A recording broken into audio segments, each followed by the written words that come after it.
Chris and Brandon with the Kabuki Strength team, and we're bringing on some ways to strengthen your shoulders and work on scapular mobility and stability all at the same time. So this is one of our exclusive ones.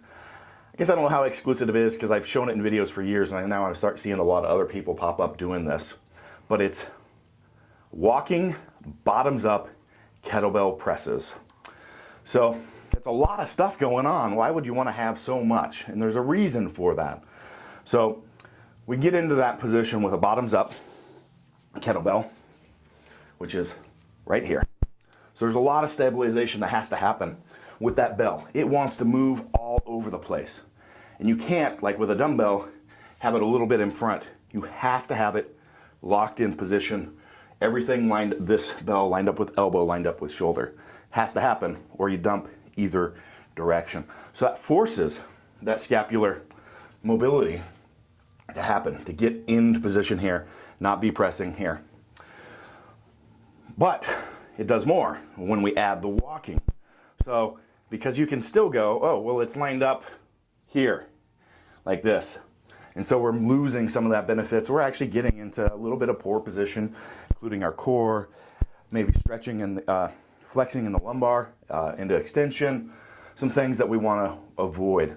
So when you walk, or integrate the walking into it, that actually cues us into some positive natural positions.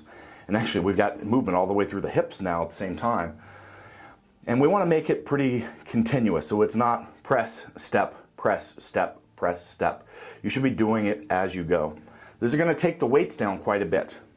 So you got to check your ego. And these are going to fire you up like you won't believe. So your shoulders are just going to be lit up from trying to control that. But you're actually going to feel it all the way down through here. It's going to be burning in that scap as well after you're done doing these. So we're going to get in double position here. Boom, like this. And we'd be walking and pressing to full extension. So in the end, there's not a lot to it. Now your first few weeks, you'll find that the weights are going to be really light if you've never done the bottoms up before. So it takes a lot of neuromuscular adaptation to be able to control that. Your grip is going to come into play like crazy. You're barely going to be able to hold that at the same time. So it's great from a grip development standpoint as well. So like I said, check the ego, but give these a shot because you will be amazed at the results that you can get from them.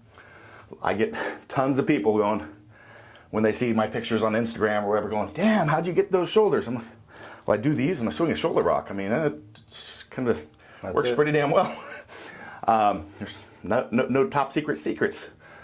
But I like doing 4 sets of anywhere between 10 to 16 reps.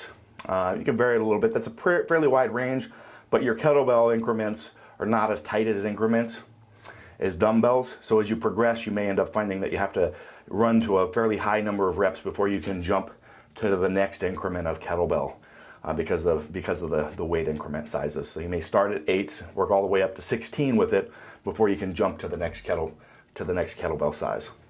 Brandon, do you have any additional inputs that you want to throw in there? Well, you mentioned the scapular stability aspect of it, and I think that is hugely beneficial. But we can begin to bypass some of the other things when we begin to stand with it. But like Chris mentioned, when we start to walk, it brings back all of our intra-abdominal pressurization drills and everything that we've been practicing. We can kind of bypass that a little bit when we're just standing. As soon as we start walking with this, all of this has to be locked in. You better be rooted to the ground and your ground contact foot as we're walking. Everything is very, very tight because you just don't have any stability with that kettlebell hanging upside down. Have some fun going for the most exciting walk you've gone for in a while.